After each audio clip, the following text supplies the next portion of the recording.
Hello everybody, this is Anyman reminding you that you have the power. Today, thanks to Artie Gadgeteer on Facebook, we bring you the edited version of Knight Rider's original manuscript, How to Be a Superhero. This was originally published around 1980. And Night Owl, that's spelled with a K, as in a medieval knight, got his hands on it around 2001 maybe, and updated some of the references to material that was referenced in the manual. So, without further ado, How to Be a Superhero by the Knight Rider. Transcriptions and foreword by Night Owl. Question: what is a superhero? Answer: an anonymous adventurer, usually with above average or supernormal abilities, who fights crime and injustice independently. Question: who is a superhero? Answer: anyone who wants to be one. Table of contents. Forward and disclaimer, page 4. Getting started, page 6. Physical training, page 8. Mental training, page 13. Powers, page 18. The uniform, page 21. Weapons, page 28. Getting into action, page 37. More true stories of RLSH, page 42. Additional references, page 49. How to Be a Superhero by the Knight Rider, copyright 1980 by Gem Enterprises, P.O. Box 1103, Morgantown, West Virginia 26505. All rights reserved. No reproduction without written permission from the publishers. Author and publishers assume no responsibility for the actions of the readers. Forward. Welcome, heroes. Please take a moment to read the following material, as it is vital to the context of the manual. While many of the concepts are theoretical, the purpose behind the activities performed by some real-life superheroes is to defend life and property. Violence and crime are an unfortunate reality of our everyday lives.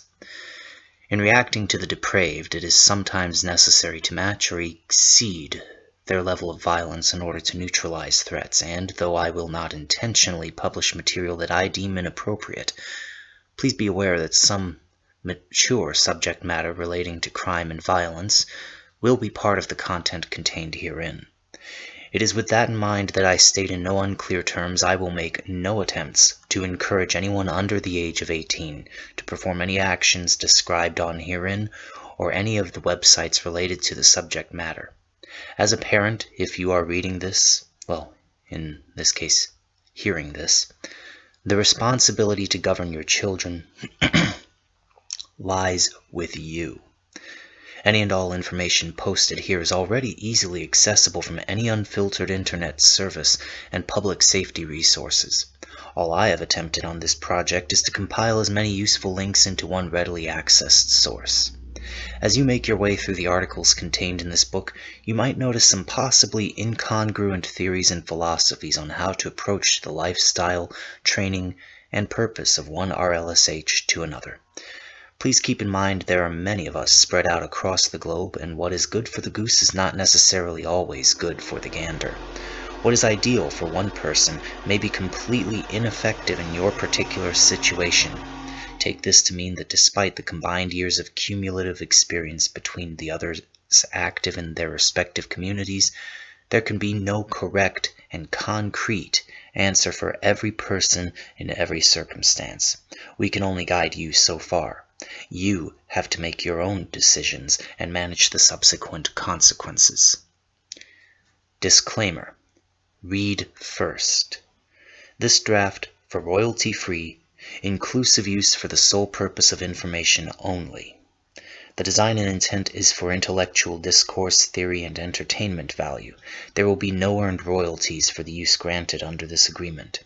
By reading the content in this reference manual, or listening to the content in this case, the reader or listener permanently agrees to absolve the author or authors and contributors, as well as their heirs, from any legal recourse or damages as a result of any misuse of the information herein. The acts described are inherently dangerous. Attempting any or all of them presents the possibility of permanent injury or death. Additionally, many of the resources pooled for the contained articles have been published without the knowledge or permission of the original author or authors. As such, they, nor the author or authors of this guide, cannot be held liable for any factual inaccuracies at the time of publication.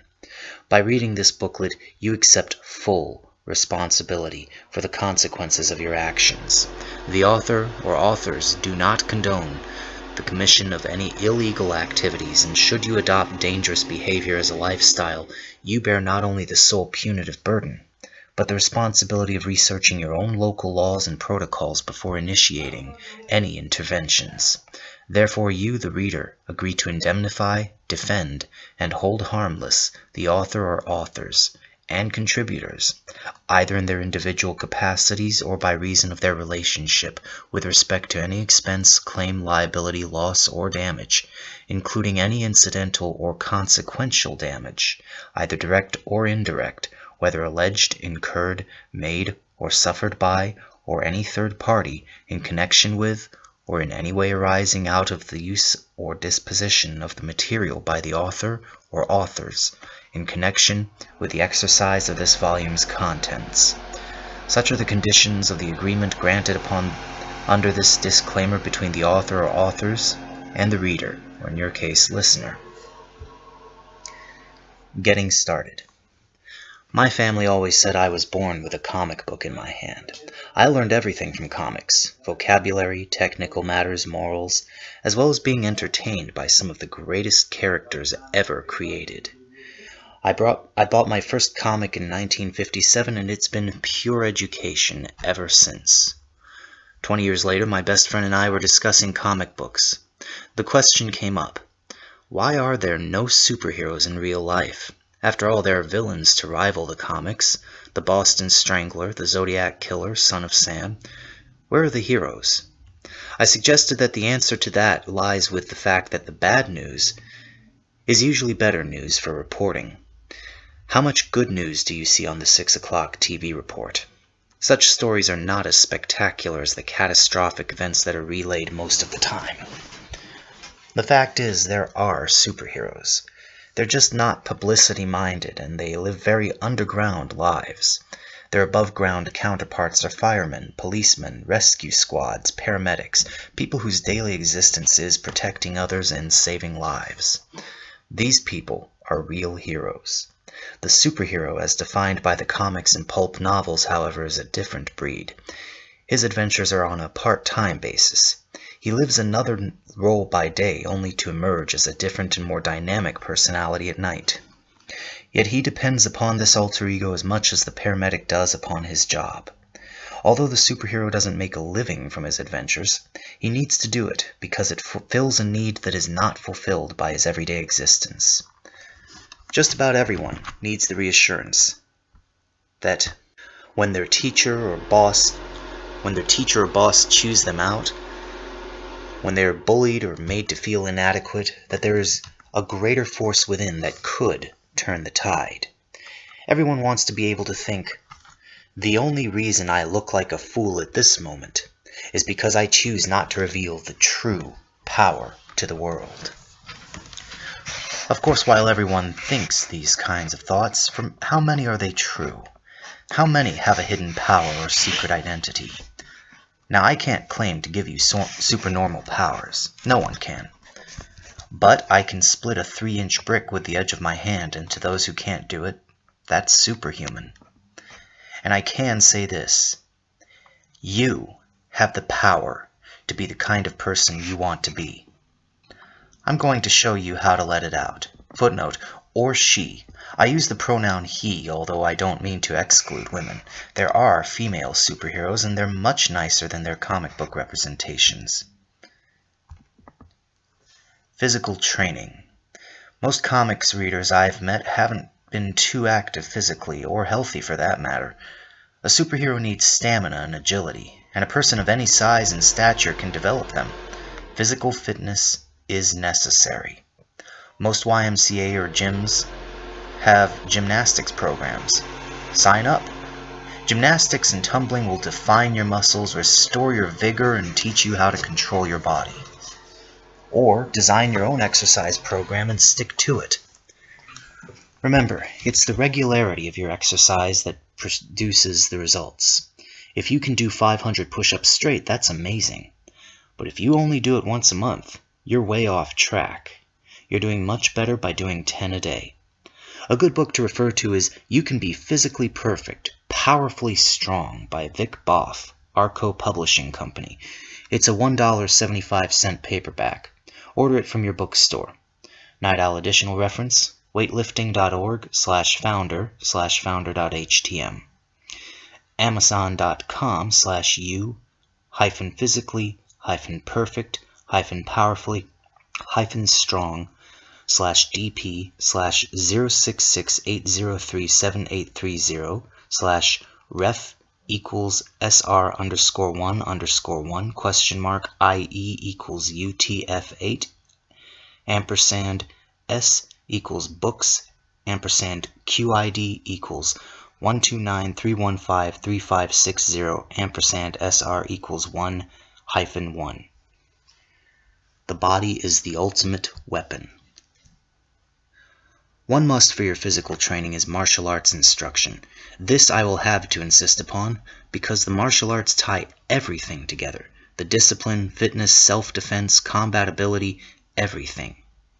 It is the best discipline around, and the healthiest and most practical besides. Generally speaking, if you are big, strong, or aggressively natured, then you should try a softer art like judo or aikido. But then if you are, you probably aren't reading this book. That type is usually too wrapped up in a ball game or fights to spend much time reading comics and dreaming about being a superhero. If you're like the rest of us, small, not too powerful, passive personality, stick to the harder forms like karate, kung fu, or taekwondo. The idea here is to learn how to be the opposite of what you already are, to bring out the undeveloped side of your nature. One thing, the striking arts, karate, etc., take less training on the average to be reliable in combat than the throwing arts, judo, etc. Now, I have trained daily in karate for 11 years. My second-degree black belt rank is recognized in Japan, and few Americans are. My expertise is the equivalent of many Americans' fourth-degree ranks. Traditional training is just that strict. I want you to accept that I know what I'm talking about. So do what I say. Check out the schools in your area. Watch classes. Talk to people your age in the class and get their comments. Avoid ultra-commercial schools with dozens and dozens of students. Most YMCA classes are honest and good sources of training. Try to find an Oriental instructor or someone affiliated with one. See if the school is clean and if the students are clean. A good school is very orderly, and there aren't guys leaning against the wall and clowning around. Watch out for instructors with lofty titles who push their ranks. You know, Master so-and-so is a 7th-degree black belt in 5 martial arts. If the instructor is under 60 years old and is called Master, forget it. This is a new craze among American martial artists. A black belt used to be a status symbol, but now that so many people have been promoted to that level, the next thing to impress others is to be a master. Also, people who claim to teach several different martial arts have probably not reached a high level of skill in each. You can contact Shotokan Karate of America. Night Owl additional reference. Address has been edited according to current information. 222 South Hewitt Street, Room 7, Los Angeles, California, 90012, USA. ska.org. Or the All-American Karate Federation at 1440 West Olympic Boulevard, Los Angeles, California, 90015.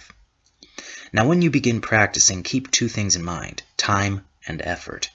It is impossible to learn karate in a short time. If you try to use it to defend yourself too soon, you will get your block knocked off by a more aggressive opponent. It's best to start young. 13 or 14 is the best, but you can begin at any age, 60 even. The older you are, though, the harder it is to learn because you've accumulated many bad habits in your movement. Whatever age, start now. If you're 14, you can become fairly skilled by the time you graduate from high school. Now the effort part.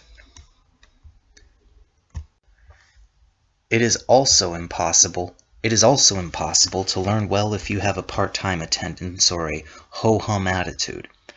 I was 14, a high school freshman when I started training. Not one of the other people in my old class is still practicing today. None of them ever got as far as black belt rank, and I'll tell you why. After every practice session, when we'd line up for a short meditation before leaving, I'd tell myself, I'm gonna be good at this. I'd never been good at anything, never played sports, I'd always been picked on. And I could see that this was a way to change all that, to become more like I wanted to be. Then I'd walk home imagining unseen attackers behind bushes, around corners, everywhere. And I'd work out in my mind how I'd block their attack and beat them. This made me very aware of my surroundings and conscious of my defense. This period after an evening's workout was just as important to my development as the workout itself, and I'm sure that it is the reason I've come this far and my old classmates have not. You know, the longer you train, the more you develop a kind of sixth sense, a danger signal that's every bit as real and effective as the comic hero's super senses. You can actually smell trouble. This is because karate and other martial arts train the mind as well as the body. If you'd enjoy additional insight into karate practice, buy Moving Zen Karate as a Way to Gentleness by C.W. Nicole, Dell Publishing Company, number 5705. It's a good account of what it's like to train in Japan. Night Owl additional reference, amazon.com/moving-zen-karate-way-gentleness/dp/0688011810. By the way, people with physical handicaps can learn karate competently, even the blind. If such is the case with you, don't hesitate or dwell on your shortcomings or handicap. Get out and do it. Talk with the instructor about your case. One last word about martial arts. Don't buy some dumb paperback book on karate and try learning it on your own. It doesn't work. Even if the book is 100% authentic and realistic, and they rarely are, you would only end up convincing yourself you can do something you really can't do. Because it's the instructor, the school atmosphere, and the interaction with other students that makes you learn, not the techniques. That's why it doesn't matter which style you study as long as it's a good school. Experts from different styles use different techniques, but they're still all experts. So seek out a school and begin training. Don't forget to make mental affirmations after practicing like I did, only go me one better. Instead of thinking, I'm going to be good at this, think, I am good at this. You see, I didn't realize at the time I was holding myself back by placing my mental command in the future. Hence it was a long time before I really was good at it. Therefore you must remember this important rule. Keep your mind in the present tense. You must convince yourself that you are the way you want to be already. This allows the mind's higher powers to work directly with your goals. More about this later. Perseverance with your physical training and build a strong body. It takes time to prepare for superheroing, and to start with an untrained body is just asking for failure. How fast you progress is dependent upon how regularly you exercise and practice, and while you're doing this, you'll be preparing yourself mentally as well, as we'll see in the next chapter. You have muscles in your mind, too.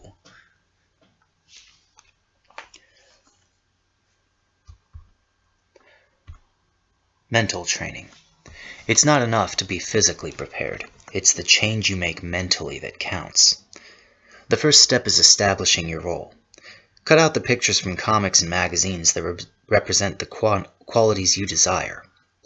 Cut out pictures of your face and put them on other bodies, or paste a photo of yourself onto a larger picture to give yourself a different locale or adventuresome R. Make a collage, or if you're artistic, draw it all. The important thing is the pictures must affect you emotionally. They have to excite you, inspire you. Now these are to be kept secret, shown to no one. Every night before going to bed, take them out and look at them. Stare at a picture for a minute or two without moving your eyes. You can blink. Then shut your eyes and you will see a negative version of that picture. It will gradually fade away. Open your eyes and stare at the picture again. Repeat this every night. As time goes by, you will be able to retain the negative image longer, and soon you will be able to make it appear without looking at the picture at all. This is to develop your visualization ability, and the better you can visualize, the easier you can cause things to change. Throughout the day, close your eyes and picture yourself as you wish to be. Hold the thought for a moment. Feel yourself being strong, powerful, etc. See yourself doing all the things you fantasized about. Make it real as possible. Then stop. Try and think of nothing. Completely switch off the pictures for a little while. Then open up your eyes and go about your business. Don't continue thinking of your fantasy. In another hour or so, do it again. If you continue thinking about it or picturing it, you keep it in your conscious mind and prevent it from being transferred to your subconscious, so drop it. This visualization business is very important in reaching your goals in life. Artists and creative people have a natural talent for it. That's why they're artists. They can take a picture or idea in their mind and create a physical form of it in a painting, sculpture, or invention. Others can't draw a straight line, but they can describe something beautiful with words. They are natural poets and writers. No matter what talents you mentally have or don't have, they can be developed by perfecting your visualization ability. An important factor in this, as we've said before, is emotion.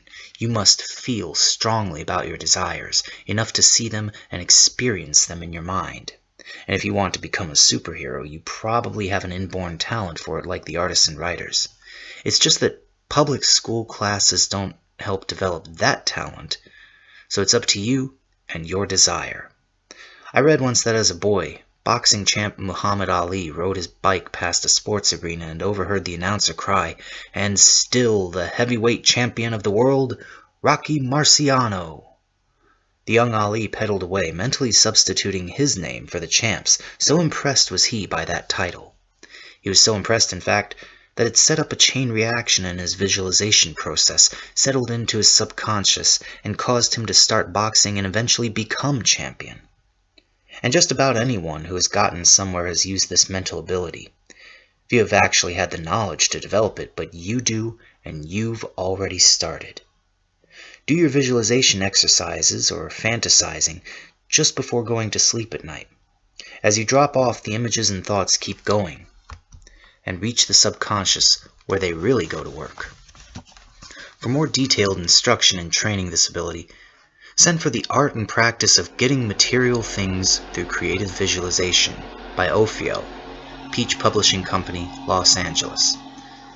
Night Owl additional reference. And by the way, don't ask me how this manual came out in 1980 and before the book he references from 1981, linked below. Amazon.com/practice-getting-material-QID=SR_1_SQ2?mark S=book's_QID=12931665989 /. Further, consider that the Night Rider most likely grew up during the rise of New Age spirituality stemming from the 60s counterculture and swelling in the 80s, which ought to be apparent as Ophiel also authored several other books on topics such as Kabbalah and astral projection. Just making an observation. Take it for what it's worth. If you are interested in the occult sciences, you'll like it even more. If not, don't let it bother you. Just do what he says. I've followed his teachings for years, and they work. The symbol technique. In addition to the foregoing exercises, you can add the use of a symbol or ritual object to intensify your transformation. This should be done after you have made some progress along the lines we've talked about so far. Wait until you've built some strength and confidence. Then, work at transferring them to the symbol or object as follows. Let's say you will be using a ring. This should first impress you as being a special kind of ring, and you should use one that excites you emotionally, one that is distinctive and does not remind you of the commonplace. Now keep this ring in a secret place and don't wear it. But visit when you are doing your mental exercises and tell yourself that it will magnify your power when you wear it. Try to see a faint glow around it. If you're developing your visualization ability, this should become easier as you go along. As you progress, let the glow around the ring become stronger. Soon you will actually see the light, not just imagine it. Still, resist the temptation to put it on. If you really persevere at this mental work, you will feel definite changes coming about in your personal power. When you feel that this is happening, and only when you feel it, take the ring out of its hiding place when and where you won't be disturbed. Take your time. You should have a mirror in your room, preferably full length. Hold the ring in your hand and stare at it for a few minutes, seeing the bright, burning glow around it. After a few minutes, close your eyes and watch the mental image of the ring. This should be a familiar routine process by now, except this time, it is the ring that you are seeing and concentrating on. Now try to feel your heartbeat. You'll probably feel your breathing more rapid, but don't be discouraged if you don't notice your heartbeat. When the image of the ring completely leaves, open your eyes and stand before the mirror. Take 10 deep breaths. Inhale fully through the nose and exhale slowly. Stand with both feet squarely on the floor about shoulder width apart, your weight distributed evenly. On the 10th breath, hold it as you deliberately and slowly place the ring on your finger. Feel a rush of power flowing from the ring up your arm and all through your body. Feel it intensify and fill you entirely. Keep your eyes on yourself in the mirror, but don't move them about. Now exhale slowly. Let the power from the ring completely take you over. Feel it changing you.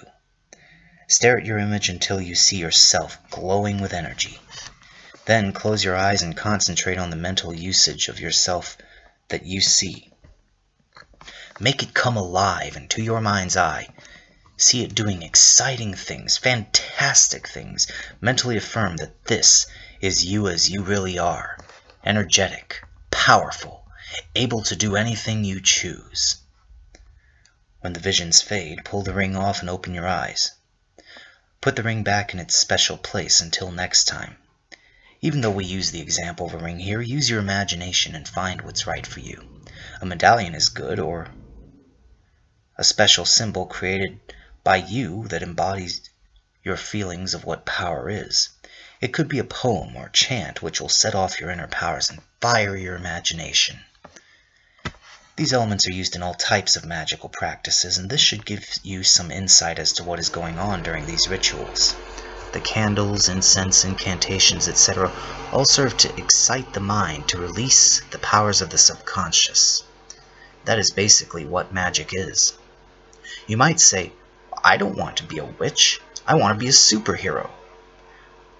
Well, all superheroes take advantage of these props to ready themselves. Remember Green Lantern holding his ring before the power battery, chanting, "In brightest day and blackest night, no evil shall escape my sight." Simply putting on a mask evokes a change of personality and abilities. So using your ring, magic, rock, sacred symbol, or secret word is in finest superhero tradition, and if you think back over all the comic characters, I'm sure you'll agree. Shazam! One other thing. If you are still a skeptic about the power in things, consider my case. I consulted with 5 gemologists about a precious stone called a girasol, which, according to legend, has magical properties. After 3 years of searching, a dealer in New York located one for me. The men who got the gem to me said they felt there was something strange about the stone. I didn't tell them the legends. That was 4 years ago. And the stone is so trained now that its power is very impressive indeed. So throw disbelief out the window when you start doing the ritual. This little ceremony should not be performed too often, every couple of weeks at most. The idea here is to gradually train your subconscious to recognize the ring as a starter, like the ignition on a car. The ring will jog the deep mind into supplying you with more energy, power, and confidence than you have normally. Let's say that before using this book, your personal power was on a level of 5. If you perform the ring ritual successfully, you may have raised it to a level of 7 temporarily. Now, after training your body and mind for some time, you will succeed in raising your normal level to a 7, so that using the ring will give you a temporary 9. Or to make it simpler, a weak person under certain circumstances or conditions can be strong, but a strong person under the same conditions can be very strong. Moral: don't expect self-hypnosis to do all the work. Train yourself to be stronger under normal conditions. Why do I call it self-hypnosis? Because that's what it is. You are programming your subconscious mind to produce effects that your conscious mind obstructs. Giving yourself this programming is known as autosuggestion. Keeping the messages inside you that a certain thing will happen in the future, such as the feeling of power when you wear your ring, is called post-hypnotic suggestion. Just because we call it hypnosis, don't think the effect isn't real. When a hypnotized person is told that he is a bar of iron, we know he really isn't. But when they suspend him between 2 chairs and put 600 pounds on his chest, he still doesn't bend. He might as well be a bar of iron. So if you use hypnosis to make you strong, you won't just think you're strong, you will be strong. This is because it is a natural ability, but mostly everyone uses only a small percentage of their natural abilities. The rest is cut off by the conscious mind. Powers. Up till now, we have ignored the fact that many of the comic book superheroes are just that, super. The power to fly, to lift automobiles, or run at the speed of sound is unrealistic and won't be attained by you or anyone else. Pace it, you have to set your sights on what is possible, and then make it probable, and finally, predictable. You may not ever have X-ray vision, but your extrasensory perception can be developed to tell you things your eyes can't. You may not be able to walk up walls under your own power, but there is equipment that can enable you to do it. Maybe you can't pick up a 200-pound hoodlum with one hand, but you can down him pretty fast by applying that hand in the right way. Think of the pulp magazines of the 30s and 40s. Their heroes weren't people from other planets or one-dimensional characters in multicolored leotards. They were real people whose senses were sometimes altered in such a way as to give them an unusual ability.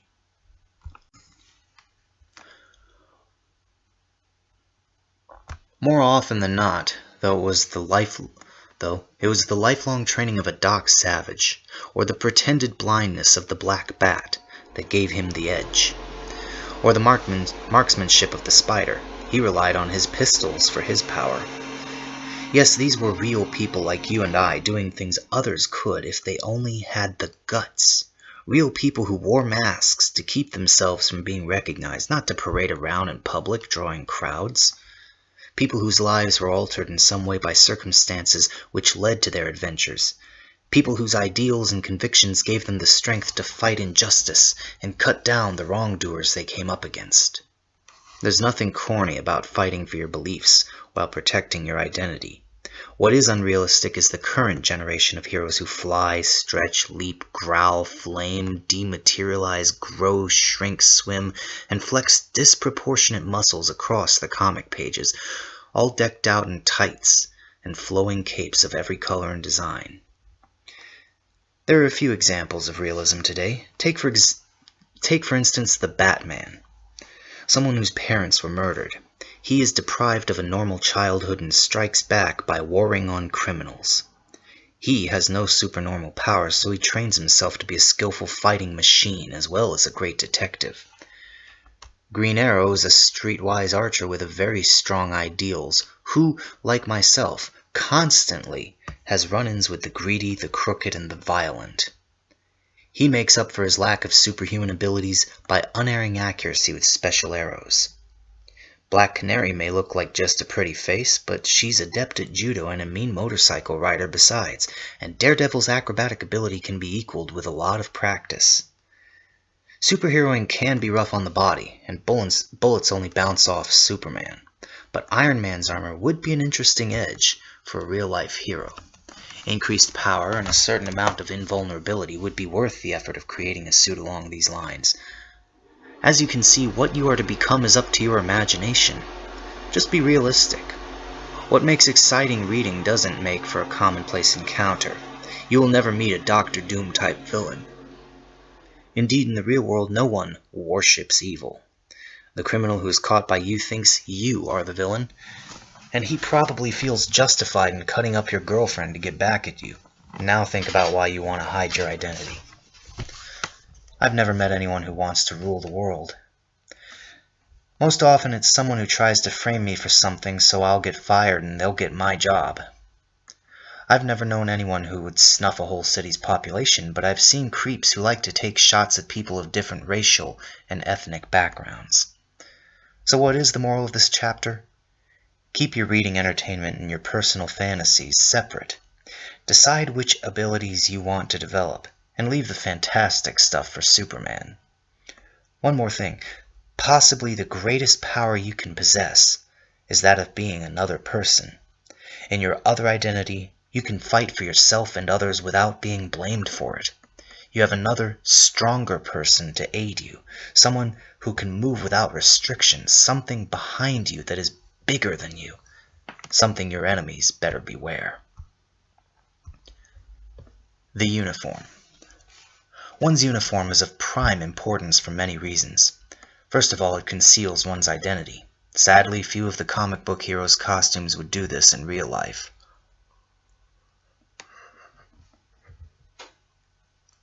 Frequently, those parts of the face which are most recognizable are exposed by the design of the hero's mask.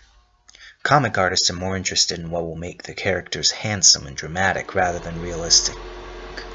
And then, of course, there's Clark Kent, who expects his eyeglasses to throw us all off. Secondly, the uniform should be so designed as to allow freedom of movement and more utility than ordinary street clothes. What I mean by utility is the adaptability of the clothing to the work performed. For example, denim overalls are more suitable for farming than a three-piece double-knit suit in a pastel color. The tights and leotard worn by many characters might be great from the standpoint of comfort and movement, but they would hardly stand up to a back-alley skirmish. Also, the utility of the uniform is expanded by the inclusion of various tools of the trade, which we will go into later. The ability to carry these tools conveniently is a necessary feature of the superhero's uniform. A third advantage of the uniform is its psychological effect. An opponent momentarily startled by your appearance can give you valuable seconds to gain the upper hand. For purposes of intimidation, a menacing countenance can do wonders, and as anyone who has ever tricked instead of treated on Halloween can attest to, the shock value of a costume is tremendous. Simply seeing someone in unconventional clothing, especially a skeleton, darting at you from the darkness is a disturbing experience to say the least. The psychological effect is twofold. Not only does the person who beholds the disguise become affected, but the person wearing it as well. The uniform you choose will represent your identity to you, and that identity will be reinforced every time you wear it. This reaction is similar to what is happening with the ring ritual mentioned earlier. When you don the mask, it is triggering a post-hypnotic suggestion in your subconscious that tells you that you are getting down to business, that you are no longer the person you were a moment before. Another attribute of the uniform, although related, is that of demonstrating a certain identity or ideals represented. Recall pictures of the knights of medieval times. They had symbols on their shields and breastplates. These symbols represented their family crest or castle they fought for, or, as in the Crusades, the religion they fought for. Many knights bore the Christian cross on their shields. It is common for the characters in the comics to display crests of some kind on the chest of their costumes. However, in your case, it is advisable to do just the opposite. A complete lack of distinguishing characteristics will get you out of a tight spot if you are interrupted retreating from the scene of some action. For example, if you were to happen upon a mugging and knock the daylights out of the culprits, the victim will frequently be so emotionally upset that he or she will not realize what is happening and not recognize you as being on their side. While you are struggling with the attackers, the victim screams and attracts the police. Even though you have apprehended the criminals, it will be a little hard to explain to the police. What kind of person goes roaming around at night wearing a mask? It will be difficult to make anyone understand that you hide your face for fear of reprisals from the criminal element. So realizing all this, and also that the victim may have mistaken you for another of the gang, you make a hasty exit. You're pursued. Running up alleys, leaping over fences, you have no chance to make a fast change of identity. If you remove your mask, you're in worse trouble because you still have a blazing red S or some such nonsense on your chest to give you away. If you stop long enough to make a complete change, you will be caught. And it's hard to dispose of flowing capes and skin-tight outfits properly. Now consider this. Your uniform is a simple set of dark clothes, say navy blue. Your mask is a toboggan with eye holes cut out, and possibly a reversible jacket as part of this suit, navy on one side and a lighter color on the other. Now, as you are making your disappearance, you roll up the toboggan into an ordinary-looking hat or stash it in a garbage can, turn your jacket around, and presto, a different person. And navy blue is easily mistaken for black, so if examined in the light, your clothes are a different color than the ones who's being pursued. So you just make the switch, turn around and walk in the opposite direction and say, "He went that-a-way, officers." You're probably getting the message by now. Keep it simple. If you need to have a shock effect on someone, it will most likely be a planned thing so you can prepare ahead of time. A full skeleton costume or something with great impact, complete with smoke bombs to give you good entrance. All can be used effectively to intimidate the enemy. If nothing else, even the most hard-boiled adversary will think he's dealing with a maniac and be a little worried. After all, what's more frightening than a crazy man with a weapon? He might use it even if you give him no chance. Even if you give him no cause. So save the exaggerated stuff for these occasions when you have time to plan a complete line of action and you have your escape route mapped out. Plan for the unexpected, too. Now, the best uniform I ever saw was made from an old black turtleneck shirt which was cut down the middle from the top of the neck. A zipper was then installed so that it could be removed without having to pull it over the head. The high neck was closed with a couple of snaps. The pants matched the top, of course. The mask was made from another old pull-over stretch shirt, made into a kind of large sock. It slipped over the head and nothing but the whites of the eyes showed. The mask tucked into the high neck of the turtleneck. It reached down to the collarbone so it wouldn't pull out very easily. When it came time for a quick change, the wearer unsnapped the neck with one tug, unzipped the top, and pulled it off, revealing a completely different set of clothes. Frequently he wore a dress shirt and tie underneath. The mask, always remove the mask last, was stowed with a shirt and other equipment in a briefcase hidden near the scene. But sometimes a paper bag was used, which was folded and hidden in a pocket. Then you would not suspect anything when you saw him coming out of the nearby store with his shopping under his arm, or in a pinch the bag could be thrown into someone's garbage can. Who was that masked man anyway? Although the Lone Ranger wore a mask, nobody would have known who he was anyway. He didn't live in the town, didn't have a normal job and social life, but he wore the mask as a symbol. The evildoer knew the Ranger could be anywhere, unrecognized by simply removing his mask. And it was a great power object besides. Let me show you what I mean. When I was about 12 or 13, I had a pair of sunglasses I was fond of. They were of a distinctly different design which wrapped around the head with no hinges. I loved them. I thought they were so cool that I wore them everywhere. My mother got annoyed when I wore them in the house, not because she thought they would ruin my eyes, not because she didn't like them, she had a pair of her own, There was another reason which I didn't realize for a while. One time we were having an argument and she kept interrupting herself to say, "Take those sunglasses off while I'm talking to you." Being really angry at the time, I kept them on. The longer I kept wearing them, the redder she got. "Why?" I said. "The light hurts my eyes." "I can't talk to you when you have those sunglasses on," she replied. I still kept them on, and the next time she mentioned it, I asked again, "Why? What do the sunglasses have to do with it?" "I can't see your eyes," she screamed. It was then that I realized for the first time what a psychological effect this had on people. I began to experiment. I mentally tabulated the number of times anyone would argue with me or give me trouble. I found that wearing the sunglasses kept others from arguing with me, and the next time my mother and I had such a confrontation, I put them on in the middle of the dispute. While she had been getting the upper hand before, as soon as I put them on there was a noticeable change. Her voice lowered, and she found difficulty in looking at me directly, all because she couldn't see my eyes. And I thought of all the cool characters, the tough guys who wore their shades all the time. Maybe this was one reason they were tough guys. In later years I used this on my boss who was chewing me out as part of his morning routine. I calmly pulled out my sunglasses, a more up-to-date pair which looked so much like prescription glasses I let him think they were, and put them on. Then as his attitude began to change, I moved over to the window so that my back was to the light. Now to look at me, he had to twist in his chair as well as stare into the sunlight. What this suggests to his mind is that he is not in the top position any longer. He is straining before me, unable to look me in the eye, while I am relaxed and looking down at him squirming in his seat. After chuckling over this test of my newly found power, I made it a point to always have my sunglasses on when I was around him, and he always had a hard time trying to be forceful and commanding with me after that. The next experience I had which gave me insight into this psychological warfare was more graphic. I had a party for a coworker who was leaving the store where we both worked. There were stony friends there, and we all polished off more beer than we needed to. As with all parties, the evening, or early morning, ended with only 4 of us left. By this time, we were pretty tipsy, and for a laugh, they persuaded me to put on a Spider-Man costume I'd worn to a previous Halloween party.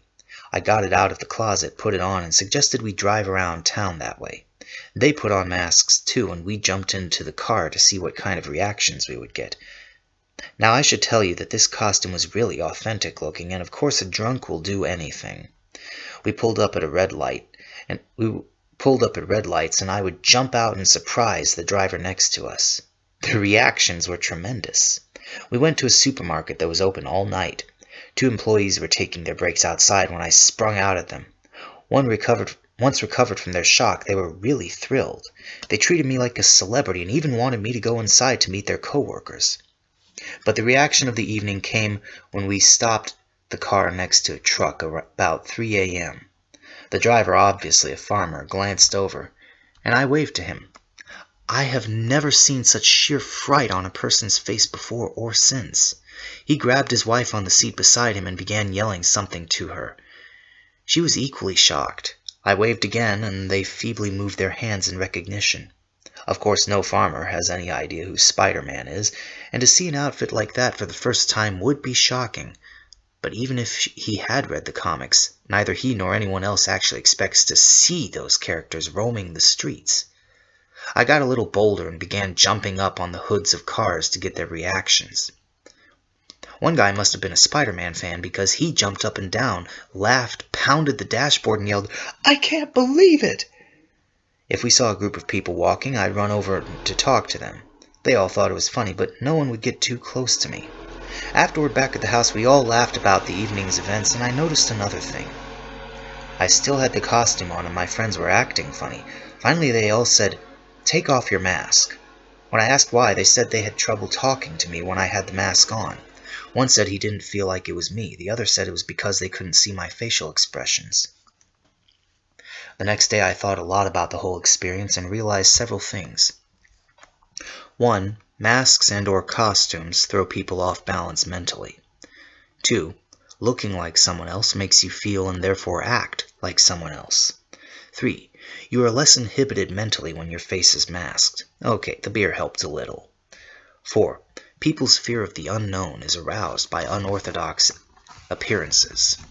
5. Many people have the secret desire to do things like this and have a strange admiration of anyone who actually does. 6. When you are disguised, no one is sure of what you are up to or capable of doing. If that farmer had a shotgun, I might have been in big trouble. So my amusing anecdotes have a purpose.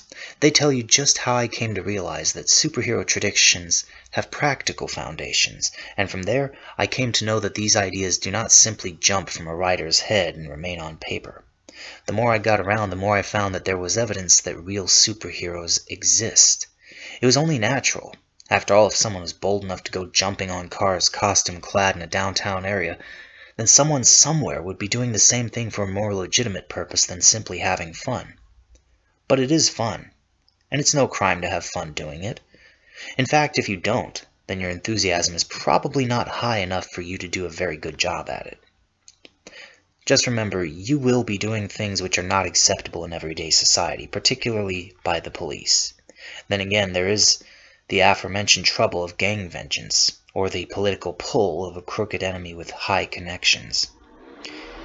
Even though it's fun, it's not a game. Before you move, you must make sure that you are right in doing what you're about to do, and only after weighing the consequences carefully. You could be thrown in jail or carted off to the Laughing Academy depending on how they view your sanity. Or if you're careless, you can be exposed by your enemies and then have to hide from them. That is, if you can.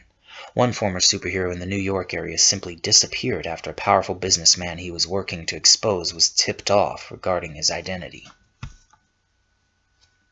On a more positive note, it is possible to do superheroing without even wearing a mask, getting into a scuffle, or even leaving your own property.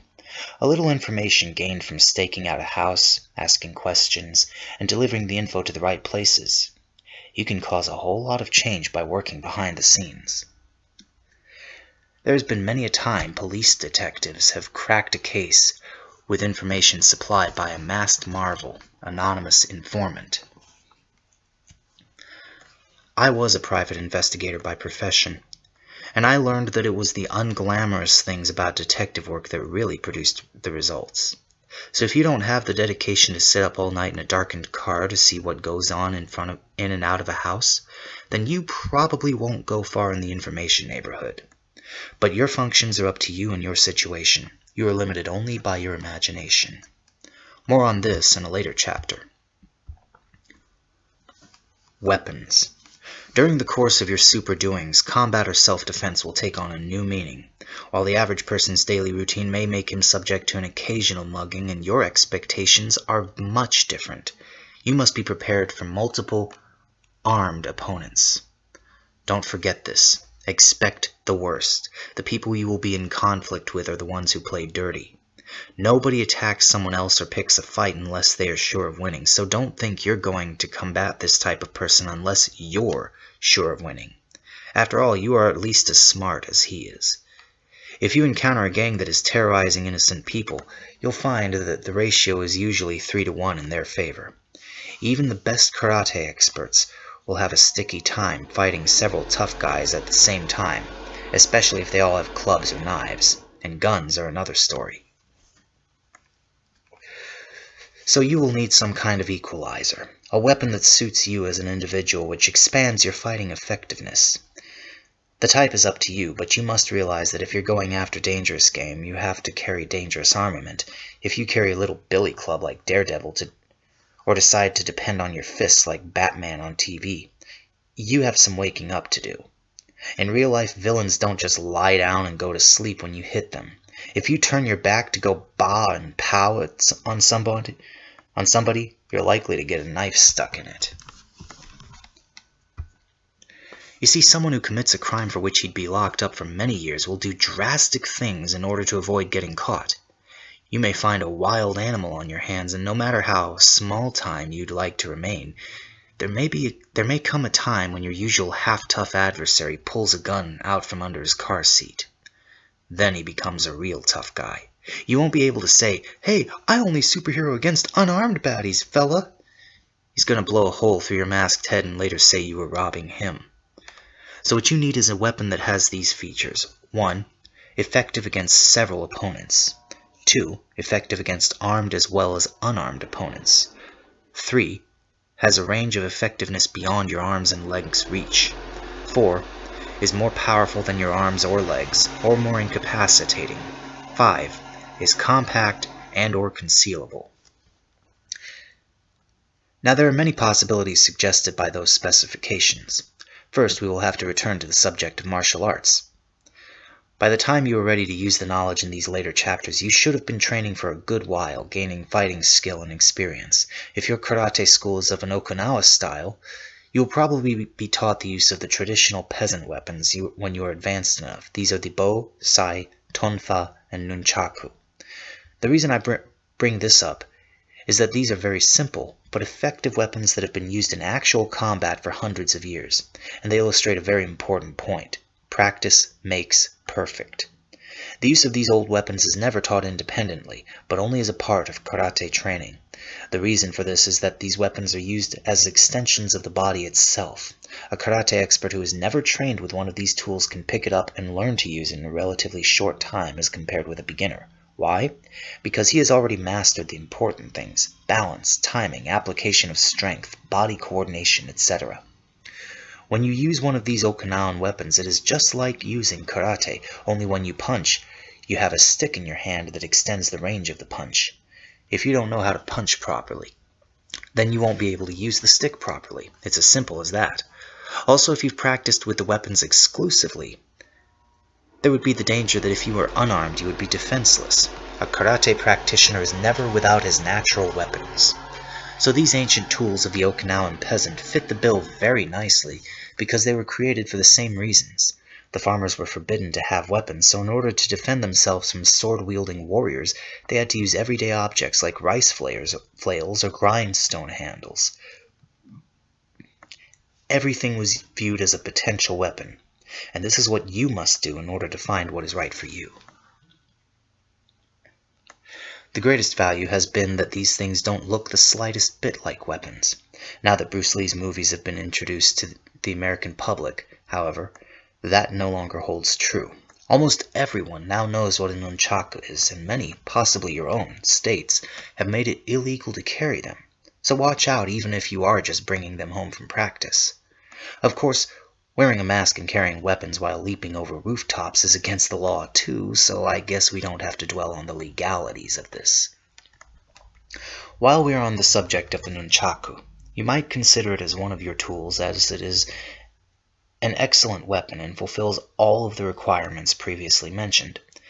It more than doubles the range of your arm and delivers devastating power. It is, if you haven't seen one by now, made of 2 sticks of hardwood about 12 to 14 inches long, connected by a short length of rope or chain. One stick is held while the other is spun at the opponent.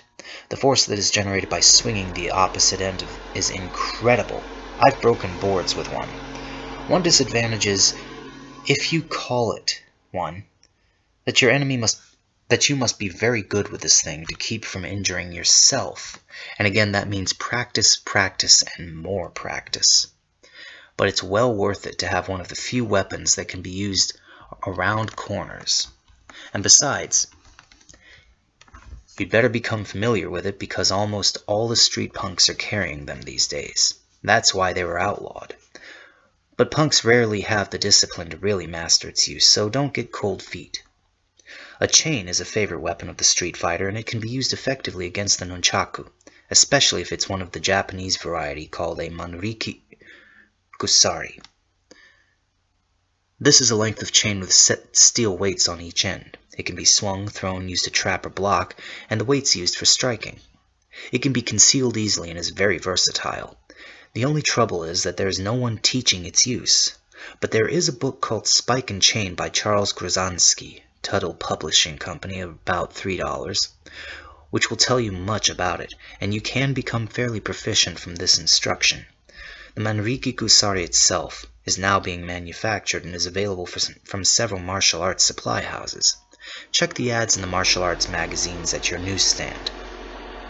Night Owl additional reference, Amazon.com/Spike-Chain-Charles-V-Gruzanski spelled GRUZANSKI, /DP/0804805407 /ref equals SR_SR_1_2 IE equals UTF8 ampersand QID equals 12931822422 ampersand SR equals 8-2.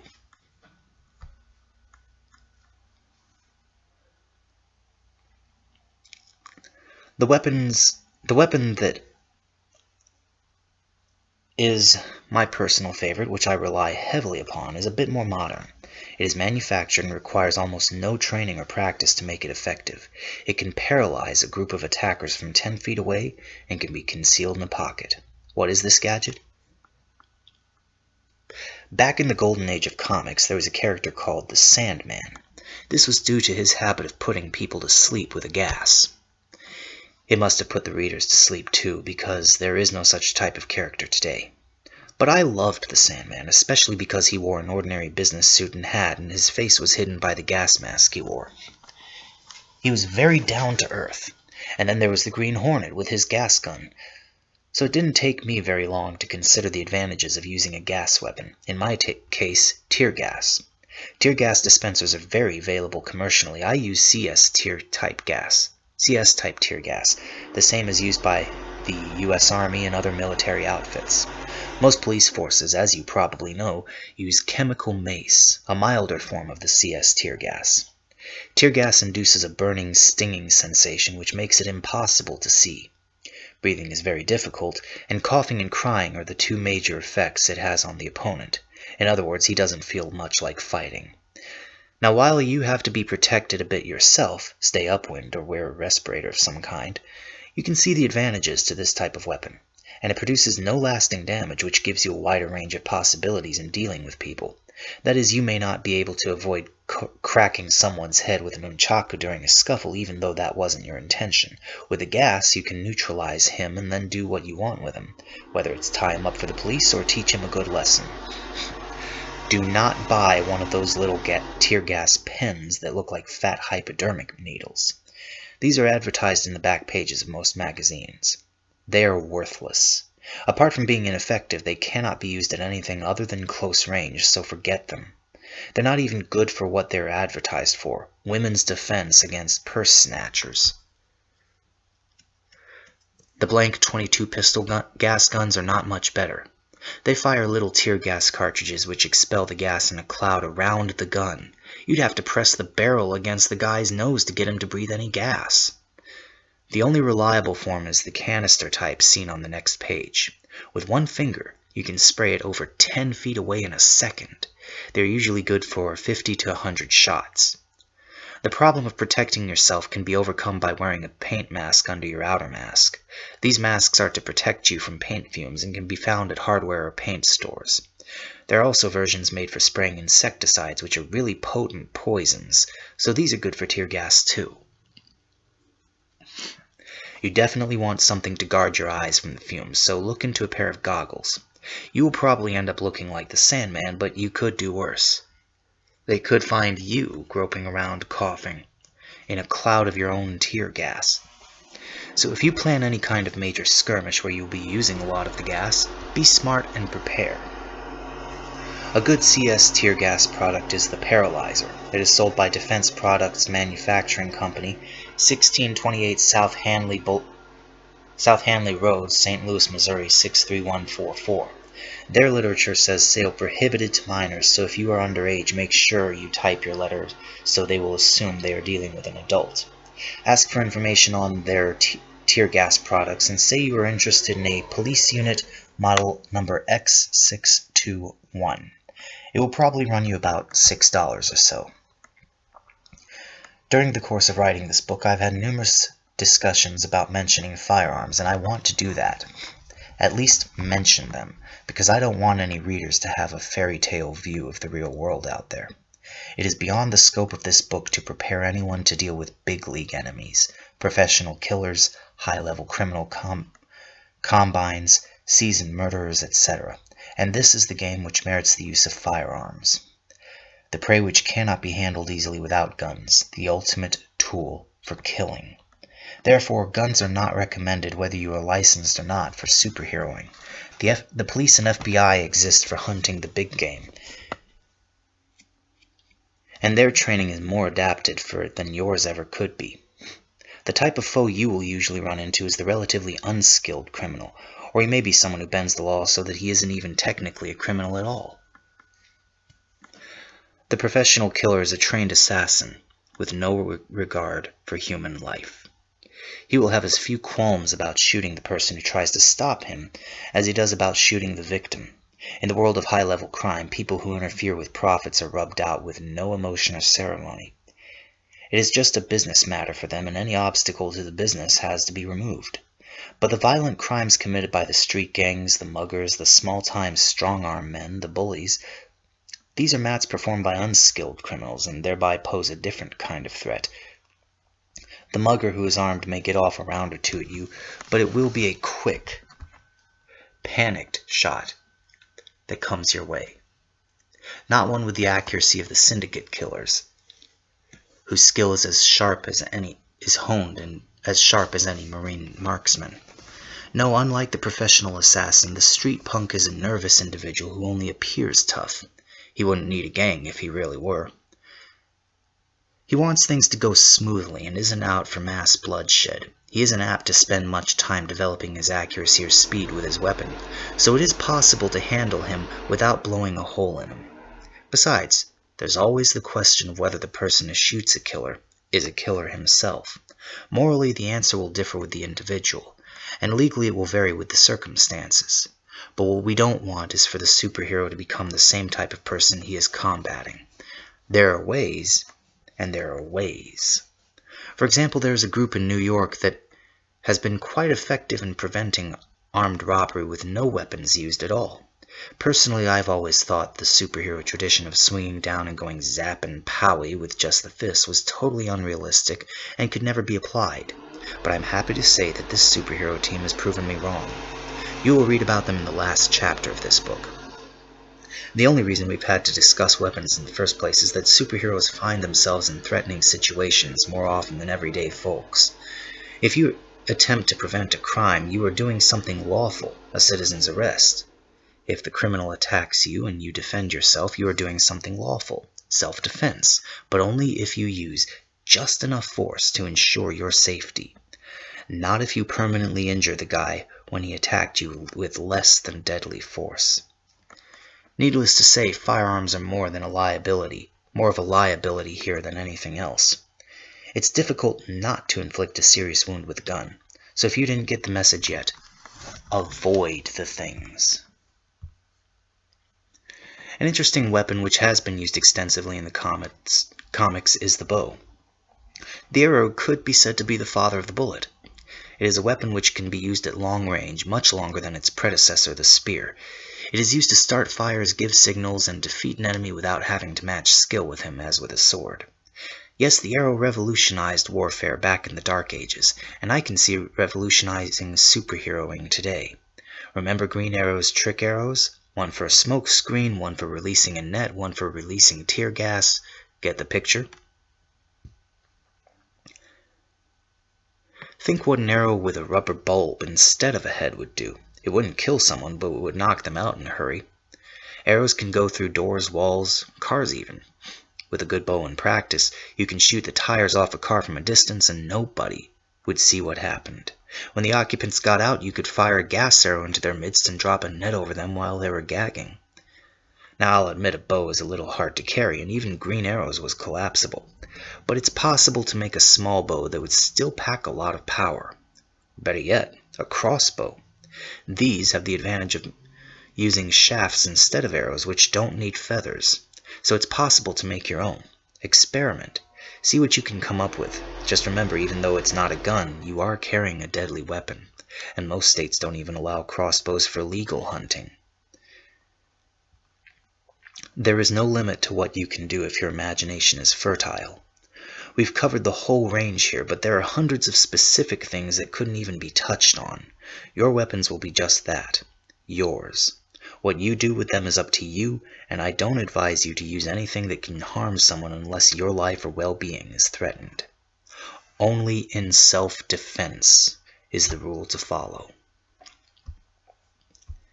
Getting into action.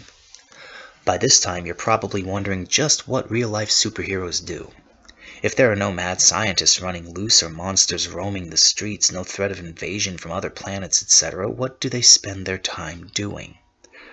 Or perhaps there are no villains quite as exaggerated or colorful as the comics, but there are real mad scientists threatening us every day. The industries that pollute our air, land, and water have skillful professors and technicians on staff who disregard nature and public safety to keep on the payroll.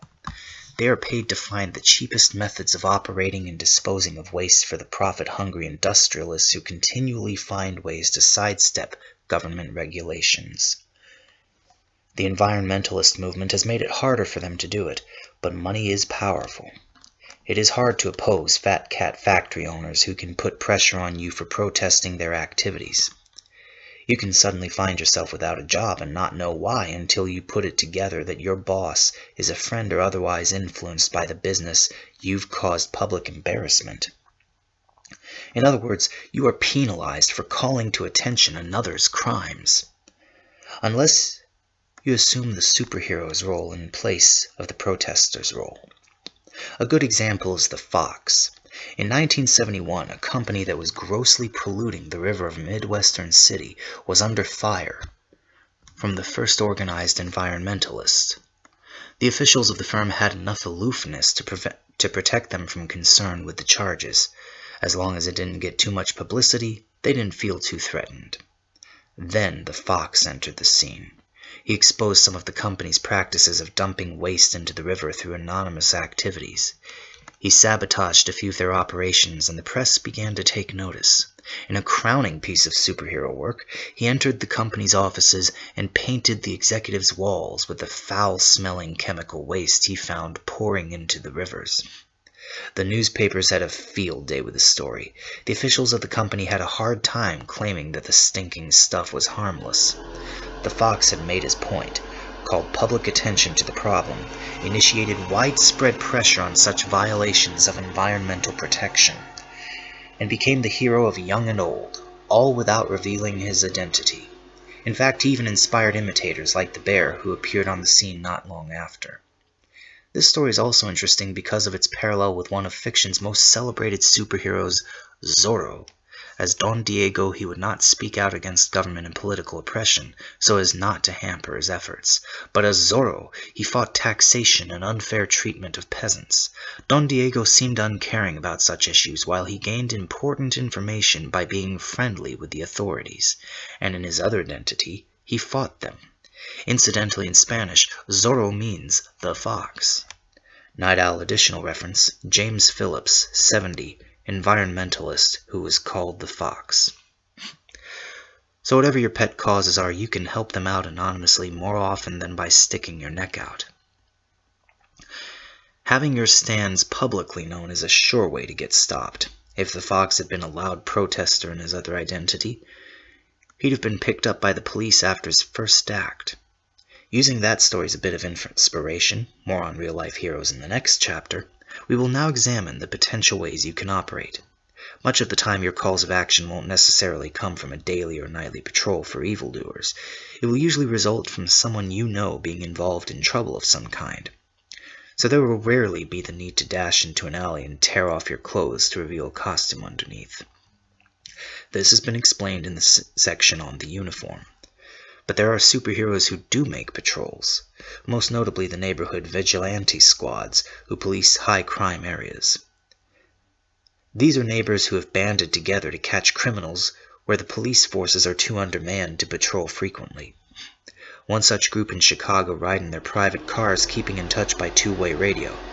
Many of them carry guns, which are legally licensed, and they are led by a karate expert resident whose 70-year-old parents were mugged outside their own home. This squad has been responsible for hundreds of citizens' arrests and has reduced crime drastically in that section of the city. They are looked down upon by the police officials, but they break no laws and have rendered an incredible public service. Residents are loyal to them. Police officers ask their assistance frequently, though their supervisors are irritated by the fact. The average patrolman there admits that these citizens are effective where the police force is not. Which brings us to the subject of group action. There are many advantages to superheroing in numbers, providing you know like-minded people who have the same desires as you. If you have friends such as these, then it is best that you team up. First of all, the inspiration gained during training would be very valuable. No one is as likely to give up if he is involved with other people. If your effort is united, then you will make good progress because you will always be checking each other and gaining valuable feedback. You can test your combat skills with each other, share ideas on how to operate, etc. Secondly, it makes a big difference to you mentally to know you are not alone. That is one reason for this book. You are not alone in your desires, and now you know you don't have to be embarrassed about them. If you have friends whom you suspect of having similar thoughts as yourself, introduce them to this book. Once they've read it, of course I hope they buy it. Talk about it and get their reactions. Chances are if they liked it, it won't be long before you are formulating plans of some kind. Also, you are more powerful in a group, more likely to win in a skirmish involving multiple opponents, more of a deterrent too. People do not want to mess with a whole team of mysterious masked characters, and you can get more done with several members. More places can be staked out, more problems can be dealt with. You'll have backups if you really get involved, and also better protection of your identity. For instance, if you are suspected of being the masked thingamajig, you can arrange for one of your partners to make an appearance as yourself while you are present. The possibilities are endless. And of course, just the fun of being able to discuss adventures with someone else makes it all worthwhile. Provided you all really trust each other, the group will be a never-ending source of inspiration and support for each of its members.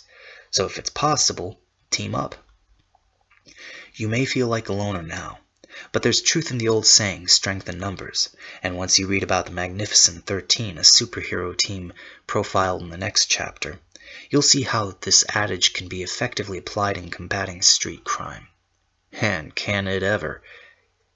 Even if you don't live in a high-risk area as far as crime goes, you can get involved in some police cases from time to time by means of a sneaky gadget called a scanner. A scanner, if you're not familiar with CB radios and the like, is a radio receiver with crystals for several channels, meaning they can pick up conversations on different frequencies but cannot send out signals. Not a two-way radio. The scanner monitors those channels it is set up to receive, and when a call is picked up on any one, it is locked in and plays the conversation. The crystals which are commonly used in scanners are those channels used by aircraft, ambulances, and police forces.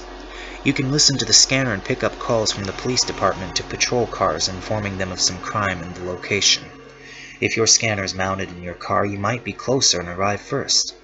Or you might pick up an ambulance call and rush there to help out until the ambulance gets there. There are loads of possibilities, and it's exciting.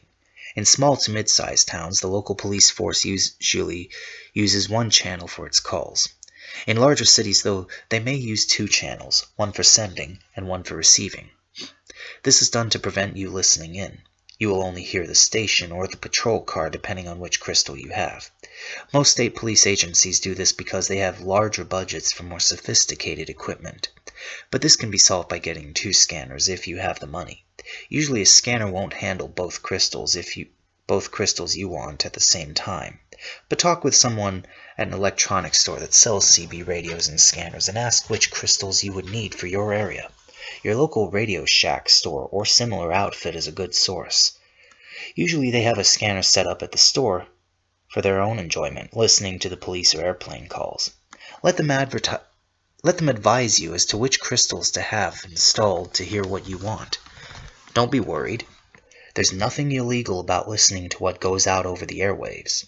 The salesman is not going to hassle you because he thinks you're going to use this scanner to be a masked do-gooder. So let's say you have a scanner or other good source of action. Getting around is the next step. As mentioned before, it's best to have a mobile scanner that mounts in your car than in the home unit, and cheaper. If you do, you can have a really exciting time because you can respond instantly to anything you hear about. Your car can carry your extra clothing and equipment, and be good protection besides. A motorcycle is an excellent conveyance for a superhero. It's fast, maneuverable, and hard to identify. To most people, all motorcycles look the same. If being pursued, you can go through yards, narrow alleys, places cars can't go. Always keep your license plate muddy, though, so your numbers can't be seen. Always rub some dirt over them before any super doings. There's also the advantage of the motorcycle helmet. In addition to protecting you from harm, it effectively conceals your face. Sort of a mask that can be worn in public. Also, it comes in handy by concealing and/or reinforcing a gas mask, and can even be used as a weapon. If you're on foot or cycle, there are little scanners available that fit in your pocket. They usually have only 4 channels, though, as opposed to the 8 or more on the regular ones, but they're worth looking into. Why would anyone want to do all this? Why would anyone even buy this book, some might ask? Well, it's no longer satisfying to fantasize about being policemen, FBI agents, etc. The system is too corrupt today for any idealistic person to work within it. This is why the need for superheroes is greater than ever. For example, I wanted to be a detective the whole time I was growing up. When I did grow up, I became a private investigator with a detective agency. I soon found out that you don't always know what you're dealing with. Information I'd gather would be used to ruin people's lives. A scheming person would hire me to watch an innocent person, using me to intimidate them. I was for sale to the first bidder, whether they were in the right or not, and when someone tried to kill me, he was never prosecuted because his father had connections with the governor. All of which made me realize the powerful, corrupt, use innocent middlemen to control the weak for their own profit. The middlemen have included myself or staff workers whom the bosses use to do their dirty work, and various other people who are too intimidated to stand up and fight. Unfortunately, also included in this category very often is the police. The police's hands are tied often by the regulations which prevent them from stopping crime and restoring justice. Someone who commits continual crimes is back out on the street every time thanks to a slick lawyer. The police know someone is responsible for a crime, but they can't get anyone to testify because the guilty party has threatened everyone into turning their heads. There are crimes beyond the law's reach. Injustice that cannot be fought with rules and regulations. These are the superheroes' concerns. More true stories of real-life superheroes. A man who owned several apartment buildings was a fairly contented guy. He was stable financially, and he had just recently been married after a long period of bachelorhood. He and his new wife didn't entertain very frequently. They were very peace-loving people, happy to stay at home. We'll call them Jim and Jane. His wife's best friend was named Betty. The two were quite close, and Betty would call on Jane from time to time to ask advice regarding her stormy marriage. Betty's husband was a hot-tempered man who had been increasingly rough on her in recent years. He would slap her about if he was upset, and on several occasions severely bruised her on the arms and legs. Betty tearfully held on because of their 2 young children. Jim and Jane were always at a loss for suggestions. If Betty left him, she would have to find a way to support herself and the children. Betty had never worked, and her husband was wealthy. Betty's husband refused to admit that he had a problem and was always apologetic after beating her, so she always returned. One night Betty arrived at Jim and Jane's unexpectedly with her children. She was crying, her lips swollen and bloody. Her eyes were blackened, and one arm was so badly bruised they suspected it was broken. She asked if she could stay the night. Jim and Jane were shocked, especially because the idea of marital violence was totally foreign to them. Jane was fuming over his treatment of her closest friend, and Jim was determined to see that Betty was aided in any way possible to prosecute her husband. But the more he looked into the matter, he began to realize that even the best domestic violence task forces were limited. They would try to set up counseling sessions to help the husband, but usually he would revert to his old battering ways before too long. Jim was returning from a lawyer friend's house when he found the front door of his house splintered. Betty's husband found out she was here and tried to get in, Jane informed him.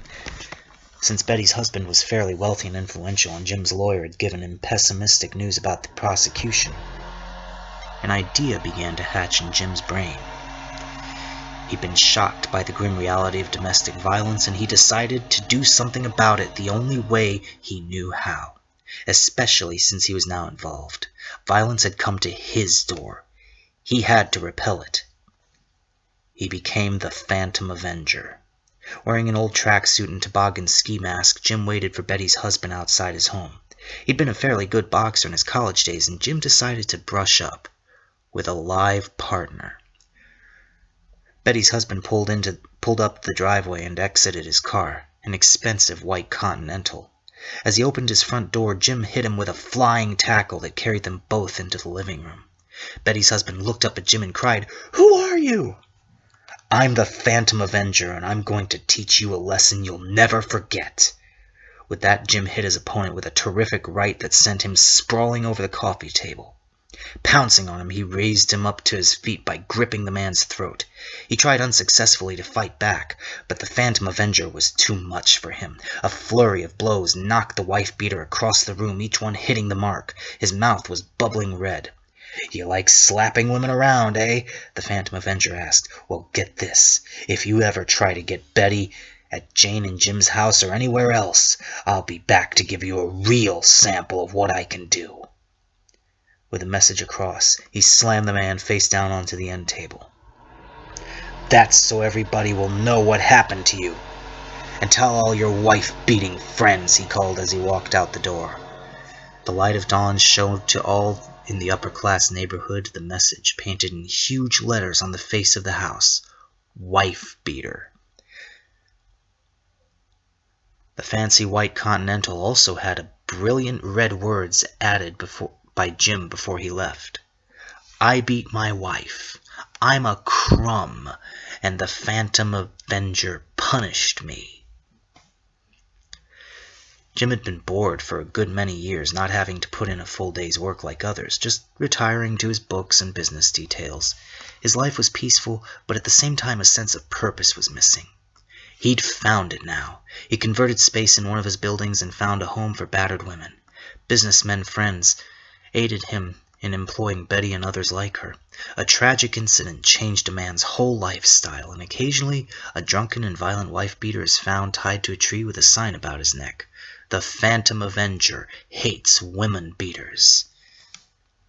The foregoing story illustrates how real-life heroes evolve. This was not a man who read comics and fantasized about being Captain Marvel. This was a serious-minded individual who saw a problem he could help correct, and was wise enough to see that working within the system was not going to get the job done. He was also motivated by an emotional charge. He didn't think of himself as a costume do-gooder in the comic book sense. His using the name Phantom Avenger was mostly in jest, his sense of humor showing. But it was also the use of a tactic instinctively used by superhero types, and that is, establish another identity for your masked self to keep your everyday self from being suspected. That is, as a masked somebody, Jim might have been suspected since he was directly involved, but as the Phantom Avenger, his foe was a little more confused, since it implied that this was a person who did this kind of thing all the time. If this was just another case for the Phantom Avenger, then it would be doubtful that he was anyone the wrongdoer knew. In the next example, we shall see how even suspecting the masked person's identity does not always do the wrongdoer any good. Carol was a secretary in a typing pool of about 20 girls. She had moved to the city from out of state not long before, and therefore didn't have many close friends. She was a quiet young lady who didn't talk about herself much. No one would have suspected her of holding the black belt ranking in karate.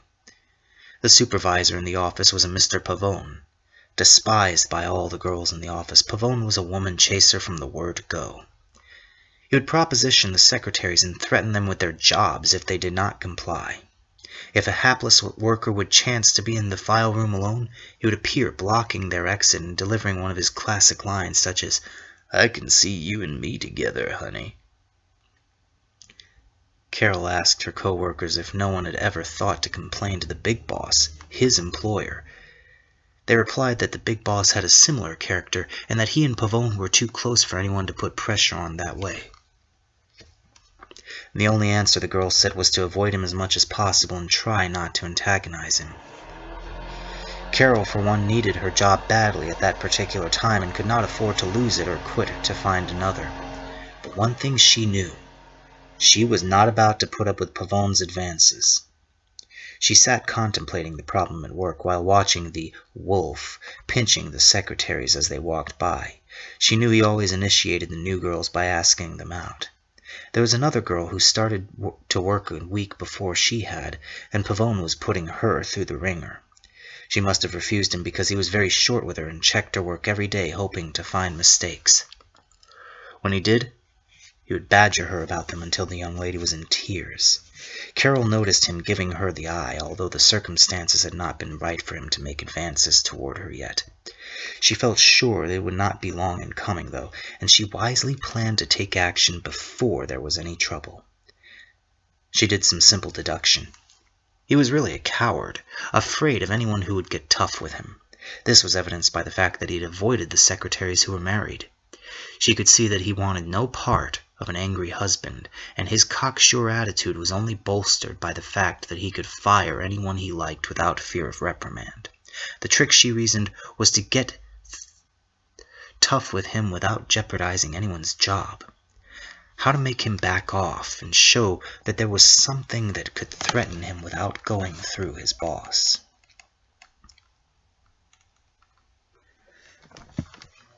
After some deep thought on the matter, she formulated a plan of action. He was hanging up his coat when the phone rang. A sexy voice on the line said, "Hi, Del. I've been trying to reach you ever since you left the office." "Who is this?" Pavone asked. "You know who," the voice answered coyly. "I came back to the office hoping you'd be working late. I thought we might get together tonight. I bet you could show a girl a really good time." You know it, doll. But who are you?" "Just come back to the office. There's nobody here but me," the voice said seductively. 10 minutes later, Del Pavone was entering the darkened offices. The building janitors had not made it into their section yet, and there was but one light on. It was in his office. As he approached, he could see someone standing by his desk, peering through the window separating his office from the secretary's pool. She was wearing a hat which threw a shadow across her face, the light behind her. He entered his office to find his visitor clad in a long, flowing burgundy robe which looked somewhat like a choir gown. The wide-brimmed hat, although out of fashion, matched the robe. "Hey, honey, why so secretive?" he asked. The figure turned as he spoke, revealing a blank face beneath the hat which had neither detail nor expression. After a moment's shock, Pavone realized it was a woman's Halloween mask, complete with the wig. "This is why," the voice came from motionless lips as his attention was riveted on the masked face. There was a cracking sound as pain shot up his leg. His hand went immediately to his shin, and as they did, a foot came flying up and into his face. Pavone went down to the floor with a wail as the mysterious personage before him spread her arms, the folds of her robe making her look like some winged bird of prey. He could see in her hand the deadly nunchaku which had smashed into his sensitive shin. "Ow! What is this?" he yelled. "You are going to be taught a lesson on how to treat women with dignity. Now stand up and bend over." He complied, and as he did, she pulled his hands backward between his legs, and with a couple clicks, he knew he'd been handcuffed to his own desk. After a short discourse on how he was to treat the secretaries in his offices, she left by the fire escape, with the exasperated supervisor chained in such a manner that if he relaxed, he would put an agonizing pressure on his crotch. The next morning as she arrived at work, Carol was somewhat disappointed to find that Pavone was no longer chained to his desk. Evidently, the janitor had freed him later that evening. Carol had hoped it had been much later. She'd wanted Pavone to suffer the embarrassment of having all the girls see him in his predicament. He didn't come to work that day. As that was Friday, they didn't see him until the following week. From that time on, he stayed in his office most of the time and was not forward with any of the secretaries, which had them all puzzled.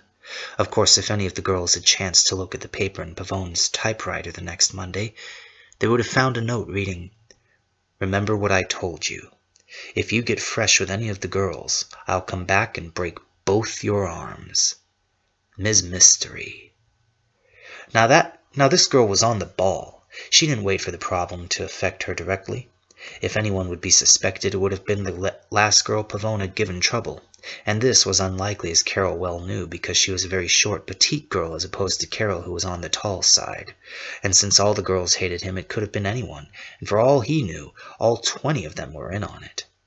The mask and wig were a disguise that fit in the purse easily, and the robe concealed her build effectively. The nunchaku was protection and persuasion at the same time, all combined to make a lady superhero of top caliber. But so far we've examined loners, true-life superheroes whose careers may span only a few adventures. How about those operating on a more grand scale, those heroes with partners, even networks of fellow adventurers? They exist also. And the following example is what was in the back of my mind when I advised you that teamwork was the preferable way to go into superhero land. An 8-year-old boy named Curtis was riding the subway home after a judo lesson. He was surrounded by 8 street punks before leaving the station. After going through his judo uniform, which was rolled up under his arm, they believed his story about not having any money, so they decided to just rough him up instead. Although Curtis managed to throw several of his attackers, the scuffle came to an abrupt halt when he began to get the better of them. They stabbed him. Curtis survived. When he grew older, he teamed up with a mountain-sized buddy to catch muggers. He would wear an expensive suit and attract the attackers, and his partner would emerge to even the odd. He would later remark, "They came like flies to honey."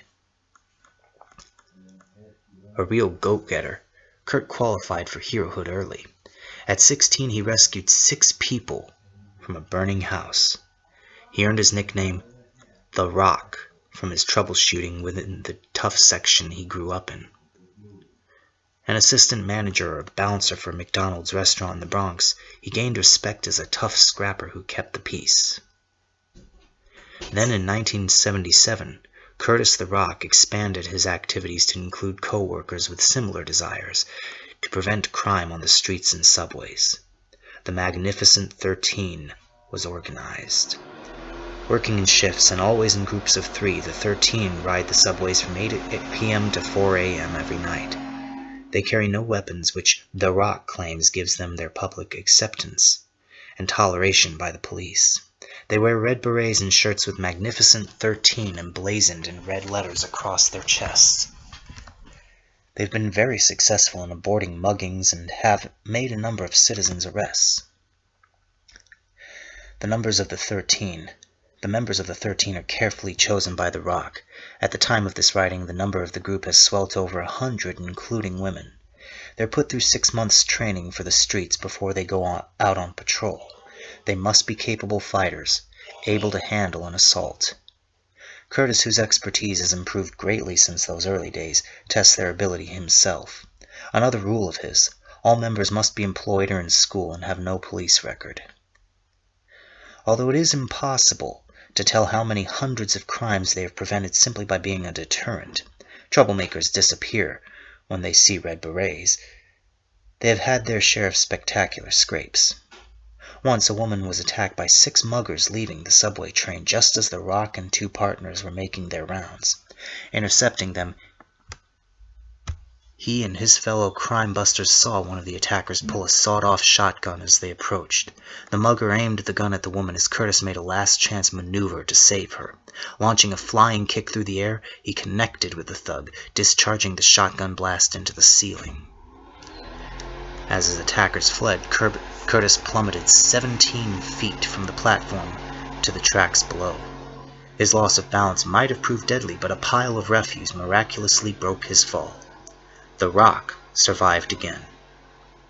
Aside from 2 black eyes and bruises Curtis sustained in that fall, only one other member has been injured seriously. A mugger rammed him into a subway platform, breaking his jaw and hospitalizing him for 2 months. But even this is remarkable, considering the fact that they are on duty every night of the world and come up against armed foes who travel in packs. But they prove it can be done.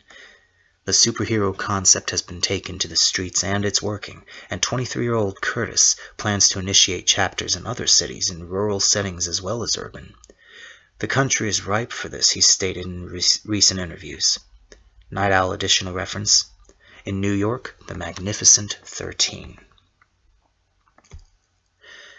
You may find inspiration in these case histories as others have, and you will have for the first time the reassurance that others have made the same dream as you. That others have the same dream as you. Not only do they have the dream, but they make it come true. So it's up to you whether you are going to fantasize or actualize, dream or do. The fate of society and the world may depend upon these potential heroes out there. God knows we need them. Good luck. Additional references. James Phillips, 70, environmentalist who is called the Fox. New York Times, October 22, 2001, by Douglas Martin. James F. Phillips, an environmental advocate who used flamboyant tactics like putting metal caps on top of belching smokestacks, then leaving a note signed, The Fox, died on October 3rd in Aurora, Illinois. He was 70. The cause was complications of diabetes, his sister Dorothy Springs said. Mr. Phillips led a dual existence as a middle school science teacher and an ecological saboteur, using techniques later refined by Greenpeace and other environmental groups. He never acknowledged that he was the Fox, although family members and friends confirmed that Mr. Phillips was.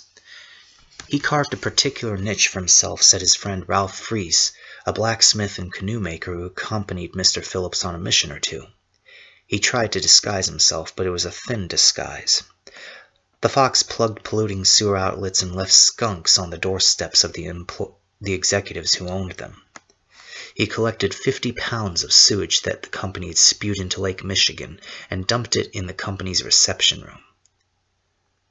I got tired of watching the smoke and the filth and the little streams dying one by one, he said in an interview with Time magazine in October 1970. Finally, I decided to do something. The courts weren't doing anything to these polluters except granting continuance after continuance. Much of what the Fox did was against the law, and the police were hardly amused by the Fox's face, sometimes smiling, sometimes grim, that he customarily drew inside the O of Fox on the notes he left behind. Robert Colwelter, a local police sergeant, said in an interview with Newsweek in October 1970 that the authorities would charge the Fox with trespassing and criminal damage to property if they could catch him. But they could not. It's kind of hard to lift fingerprints from the inside of a sewer, Sergeant Colwelter explained. At least one government official suggested that the Fox was performing a valuable service. That official, David Dominic, Commissioner of the Federal Water Quality Administration, said in a speech before the American Society of Civil Engineers in 1970, "The Fox, by his deeds, challenges us all with the question, do we, as individuals in a technological society, have the will to control and prevent the degradation of our environment?" James Frederick Phillips was born in Aurora on November 20, 1930. His grandparents were asparagus farmers, and he grew up on a farm. He earned a degree in biology from Northern Illinois University. He later taught science in middle school for 10 years. In the late 1960s, he was distressed to see dead ducks on the polluted Fox River, which meanders through Aurora to the Illinois River. He decided to take direct action. He stopped up a sewer pipe that was spewing sudsy wastes into the Fox River with plywood. "Nobody ever stuck up for that poor, mistreated stream," he told Newsweek, "so I decided to do something in its name." He moved to bigger targets like United States Steel. In a 1970 column in the Chicago Daily News, Mike Royko told of his darting about Chicago, putting up signs attacking the company for polluting. For example, he posted a sign on a coffee shop window, "Making steel is my business. Murdering your environment is my sideline." Mr. Phillips later was a field inspector for the Kane Company Environmental Department west of Chicago before retiring in 1986 to start the Fox River Conservation Foundation. He got a chance to do it legally, Mr. Freese said. The Fox's escapades stopped after the enactment of state and federal laws to control pollution. His passion for the environment persisted in a local group, named for him Friends of the Fox. He is survived by two brothers, Herb of Chicago and Albert of Viroqua, Wisconsin, and two sisters, Dorothy Spring of Aurora and Margaret Webb of Fayetteville, Arkansas. For further reading, Raising Cain, The Fox Chronicles, Ray Fox. Amazon.com/raising-cain-fox-ref/D./0962676519/ref=SR_1_8 question S=books &IE=UTF-8 $QID=129325096 SR=1-8.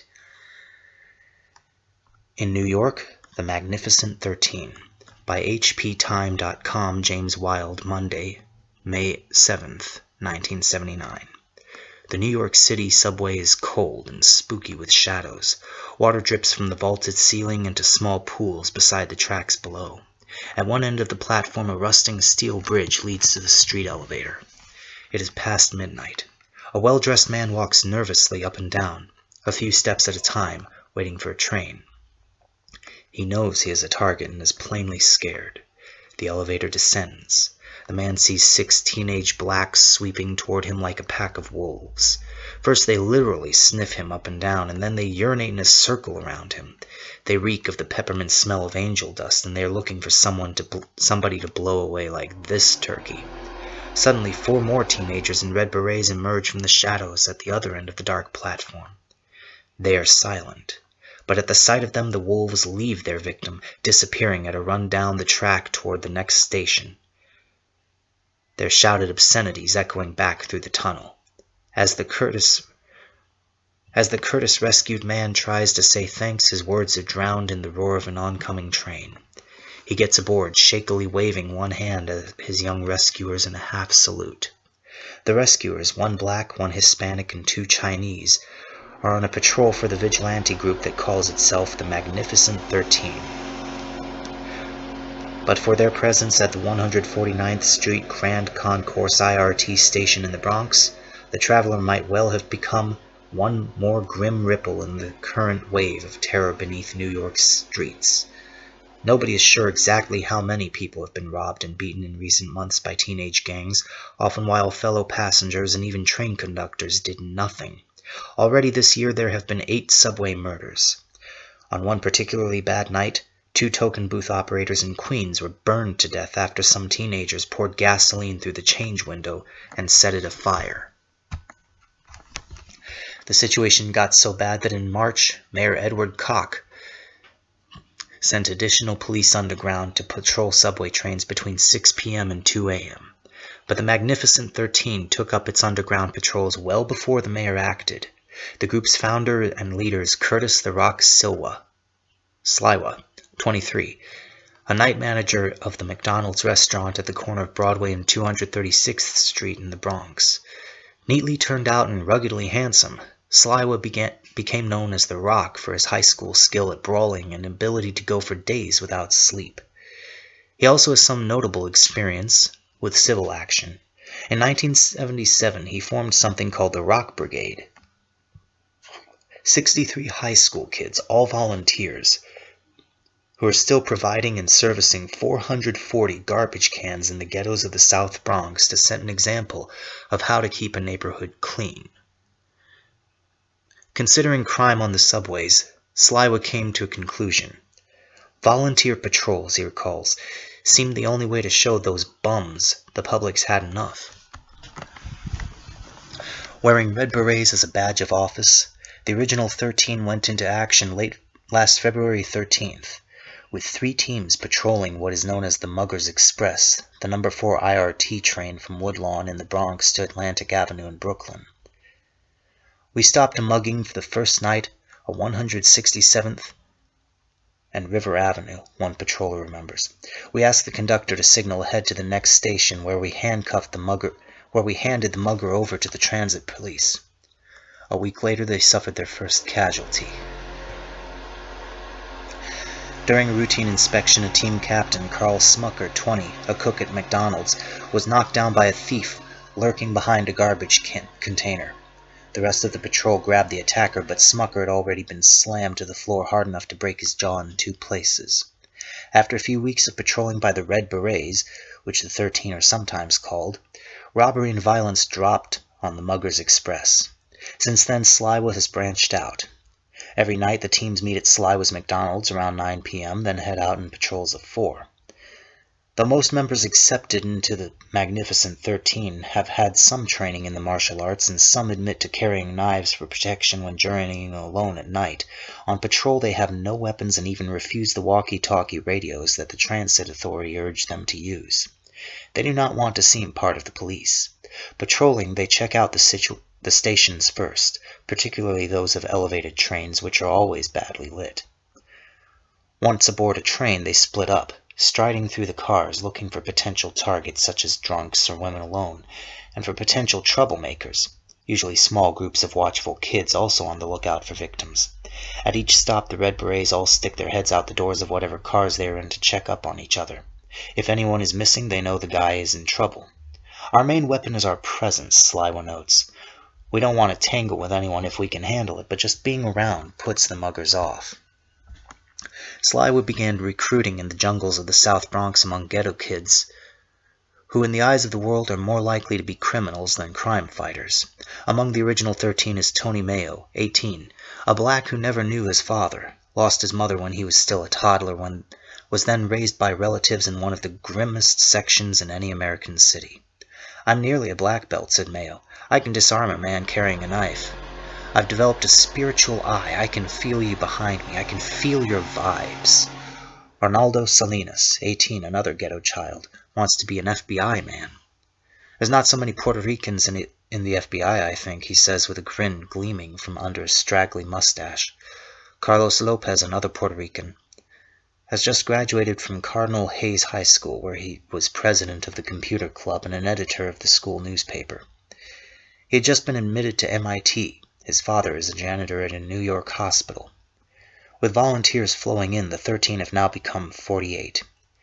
"You've got to have a job or be going to school," said Sliwa, "and your motivation can't be one of revenge. I've turned down over 30 people who wanted in for the same reason as Charles Bronson in Death Wish, because somebody in their family had been attacked."